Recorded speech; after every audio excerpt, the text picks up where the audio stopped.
Hey everybody, welcome back to my coverage of the PogChamps 3 tournament. The third matchup today is Rainn Wilson versus Logic in the C group, and this is going to be an evenly matched match. Logic is the rating favorite by a little bit, but both of these players have played very well so far and won both of their first two matchups, so we'll just have to see which one of them wins this matchup.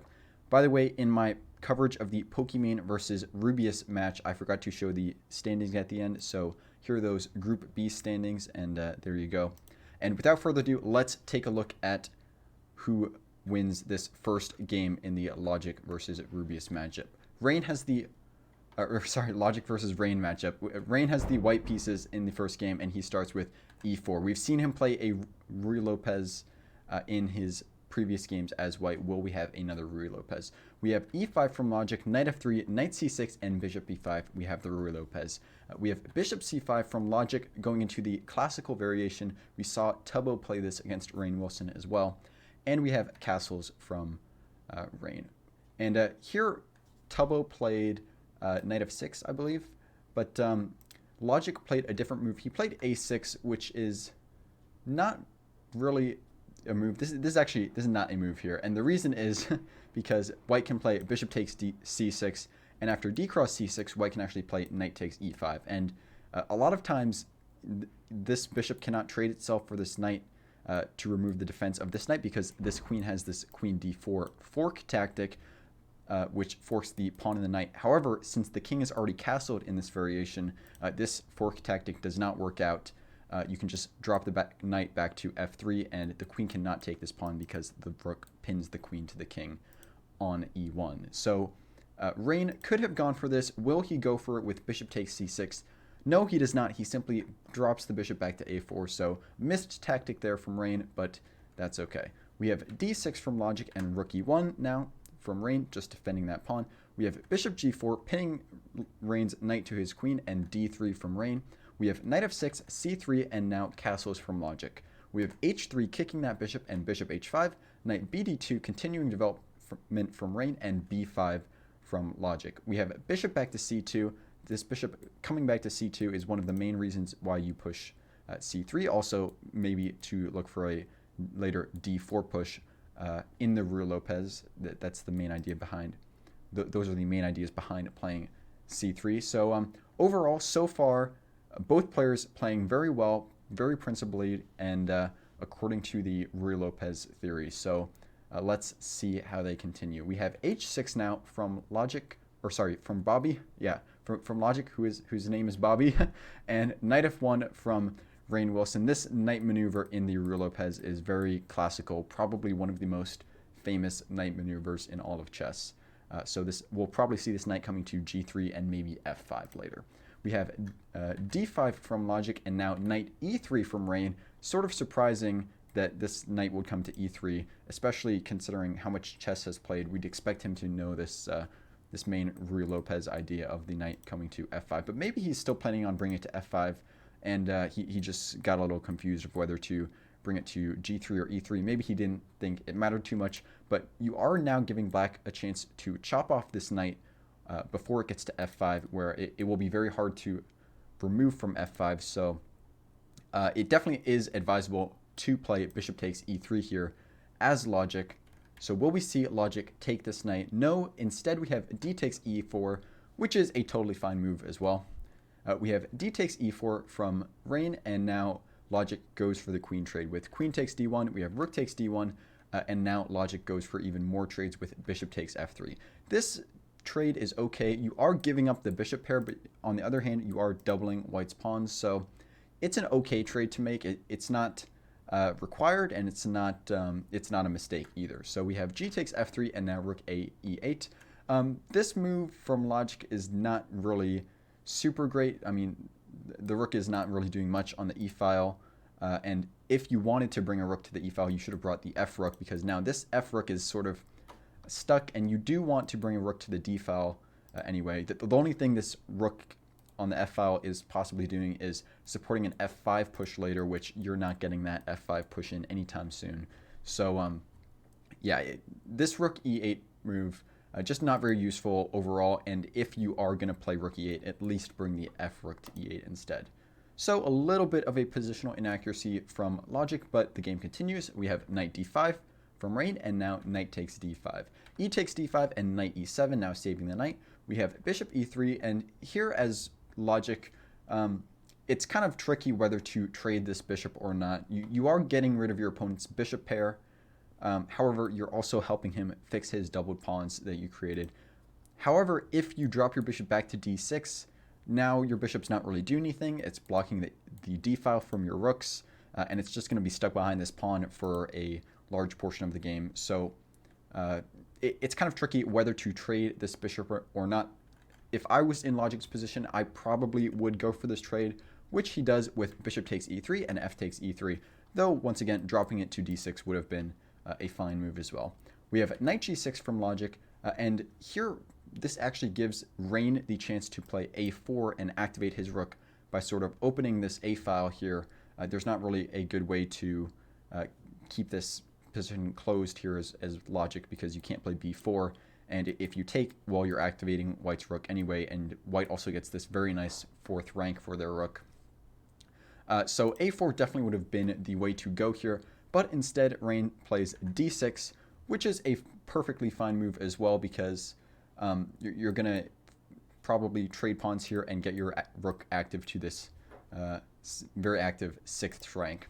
So this trade does happen. We have c takes d6 and now rook takes d6, a fork on this a6 pawn and the knight. So Rainn is going to be winning some material here. We have knight h4 now counterattacking this f pawn. So maybe logic has found a way out of this without losing material. But we have king f2, and now the problem is you're going to lose this this a pawn anyway. If you play a move like rook to a8, then simply rook a d1, and what are your rooks doing? And white will have the much more active pieces and will eventually win material somehow. And if you play a move like a5, then simply rook to d5, and it's a fork on the b and the e pawns. If you defend your b pawn with your rook, you drop the e pawn. If you advance your b pawn, then you drop the a pawn. So yeah, black will end up losing material here, which is why Rainn simply ignores it and goes for f5. I'm not sure if he saw he was going to be losing material anywhere or not, but he plays f5, just trying to open things up and get some counterplay against white's king. We have rook g1, Rainn now putting his rook on this open file, and this move also threatens this rook takes h6 move, so will logic see this move? We have e4 from logic, not doing anything to stop this rook takes h6. Now will Rainn play it? No, he does not. He plays f4 instead. So yeah, definitely a missed opportunity here. Rainn definitely should have played rook takes h6 here. After e4, we could have had rook takes rook takes h6, and after knight takes f3 even, we could have bishop b3, and this leaves black with only one legal move, rook to f7. Here you don't even have to take this rook though. You can simply play rook to f6, and even after knight takes g1, now we have bishop takes f7, a fork on the rook and the king.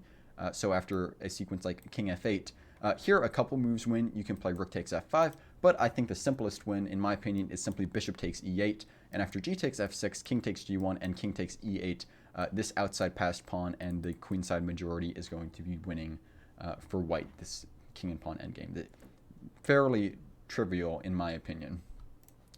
So we do not have this rook to h6 move, rook takes h6. Instead, we have f4, and the game continues. Now, logic must have seen this rook takes h6 threat because he plays king to h8.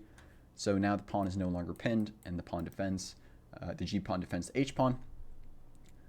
However, now we have rook takes a6, so going after that a pawn, and now we have rook e7 from logic, just defending this 7th rank, preventing any rook a7 ideas. We have bishop b3 from Rainn, and now rook d7 from logic.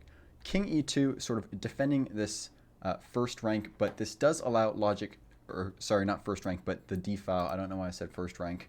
But now this allows logic to double up on the d file with rook f to d8, which he does. So now you have to defend this d file again. You don't want logic's rooks coming in on the d file. So here Rainn plays rook to d1, which is very good. And this allows the trade of rooks. Rook takes d1 and bishop takes d1. However, logic is still in the game after knight f3, and this, pawn structure and knight and this rook on the open file is just very active for black. So even though black is down a pawn here, they are still very much in this game. And here white needs to find a only move, because with this knight f3 move, black is threatening this rook d2 move, which would force the king away from the bishop, and then black would be able to pick up the bishop.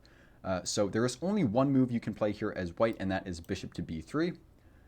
However, Rainn did not see this move. After a short think, he ended up playing king f2. So I think he saw his bishop was attacked, but he didn't see any way he could defend it. So logic happily picks up this bishop with rook takes d1, and now black is up a piece and actually very much winning this game. So will logic be able to convert this position? That's the question now. We have rook a8 check from Rainn and king h7, a4 just trying to make a passed pawn on the queen side, and now b takes a4. After rook takes a4, this now allows logic to pick up another pawn with rook d2 check, which he does, and after king g3 and rook takes b2, there are almost stalemate ideas here for Rainn, but none of them really work out. I couldn't find anything that was worth a swindle. So the game just continues with rook a1. Not really a lot you can do here as Rainn. You just have to hope that logic blunders. We have rook c2, just going after that last pawn, and rook a5. We have h5 now, and here the only move to prevent immediate checkmate here as Rainn, is h4, and because basically the threat is black playing h4 themselves and checkmating. Instead, we have rook takes f5, which does stop this initial h4 mating net idea because it frees the g4 square for the king. However, you just have to look a couple moves deeper and realize that this rook takes f5 move doesn't actually stop checkmate, because after h4 check, white is forced to move to g4 now, and after rook g2 check, the king only has one square, which is h5, and now g6 is not only a fork on the king and the rook, but this is also checkmate. So we do have this position on board. After rook takes f5, logic plays h4 check. We have king g4, rook g2 check, king h5, and g6, which is checkmate. So the first game goes through logic with the black pieces. Rainn will have to take the second game in order to bring this match to an Armageddon. And yeah, both players actually played very well in this game, especially for their ratings. So congratulations to both of them. And I wonder if Rainn will be able to take us to an Armageddon game. I don't think I have anything else to say about this game or this match. So check out the next game in the match over there on the left side of the screen. Check out my PogChamps 3 playlist up there for more PogChamps 3 recaps. And keep practicing chess. I love you guys. Stay awesome, and I'll see you next time.